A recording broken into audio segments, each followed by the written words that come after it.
Footage has emerged showing what appear to be rare, large-scale protests against strict COVID-19 measures in the Tibetan regional capital, Lhasa. Multiple videos on social media show hundreds demonstrating and clashing with police. They are said to be mostly ethnic Han Chinese migrant workers. The city has been under lockdown for nearly 3 months, as it battles a wave of infections. Tibet is one of the most tightly guarded regions in China. The protests are said to have taken place on Wednesday afternoon and stretched until the night. One video shows hundreds of people gathered on the streets, with officials blocking them, at one end. A message calling for calm can be heard on a loudspeaker, with an official asking for people to please be understanding, and to go back. Another video shows scores of people on the streets at night, and a man can be heard commenting on the scene. They have been locked up for too long. And a lot of people in this community are people who have just come to work and earn money. If they could get that in mainland China, they wouldn't have come here, he says in Mandarin. Yet another video showed people marching in the streets with the caption, "We just want to go home." The BBC was unable to independently verify the videos, which have been removed on Chinese social media but reposted on Twitter.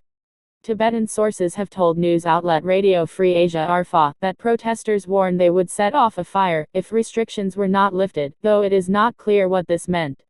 Another source said there were fears that scuffles between civilians and police officers could turn violent. One Lhasa resident told the BBC that she didn't see the protests as she was still under lockdown, but had seen numerous videos circulating in chat groups. People are locked at home every day and life is so hard. Prices in Lhasa now are so high and landlords are chasing people for rent. The workers also aren't allowed to go back to their hometown. They have no other way out, said the resident, who only wanted to be identified by her surname, Han. People were asking for a solution if they might be able to leave. Ms. Han said she had been in lockdown for almost 80 days, adding that people were allowed to roam inside the compound for several hours a day, but couldn't go beyond that. Who knows what the real number of COVID cases are now? Every day we can hear that people need oxygen. The government can report whatever numbers they want. The BBC has seen multiple posts on Douyin, China's version of TikTok, from people who said they were trapped in Lhasa as a result of COVID measures. Today is the 77th day of the lockdown in Lhasa. I don't know how long it will continue to be like this. I can't find hope. Can you understand how hard it is for migrant workers? The post said.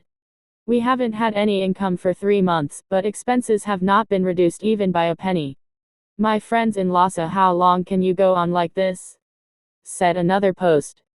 There has been no official comment or state media reports on the protests, although local officials on Thursday said 8 new COVID cases had been reported in Lhasa. On Chinese social media platforms, all footage of the incident has been scrubbed, although checks on Douyin found that many were searching for terms related to the protest, such as what happened in Lhasa tonight.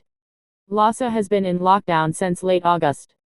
Rights groups have claimed that several Tibetans have killed themselves since it began.